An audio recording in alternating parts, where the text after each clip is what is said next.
আমরা কালকে না এসে পোস্টপোন করে আজকে এলাম কেন? এমার্জেন্সি এসে গেল তাই তো? ঠিক সেরকম ভাবে কালকে কলকাতা আমার একটা জরুরি কাজ আছে, তাই আজ যেভাবে হোক আমার কলকাতা পৌঁছানোটা খুবই জরুরি।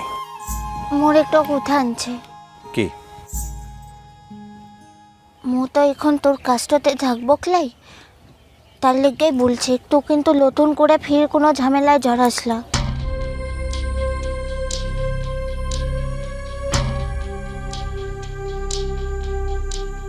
ও দিদিমণির ব্যাপারটা নিয়ে মোরা আর কিচ্ছু করতে তো চাইলা।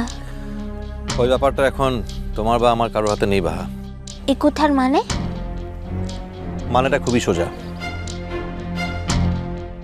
আমি জানতাম তুমি আমাকে এই কাজটা করতে বাধা দেবে, তাই যখন কাল এখানে আসা হলো না তখন আমি থানায় গিয়ে ওদের নামে ডায়েরি করে এসেছি।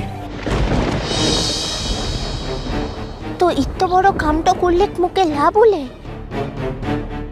আর মু যে সেদিন অত বড় কড়া করে সকলের কাছকে বললাম যে মোর মরদের পড়তে মোর জোরটো আনছে, মু তাকে থানা পুলিশটা করতে দিব ক্লাই? এত কিছু ঘটার পরে যদি আমি চুপ করে থাকতাম তাহলে আমি নিজেকে নিজে ক্ষমা করতে পারতাম না বাহা। নিজের চোখে নিজে ছোট হয়ে যেতাম।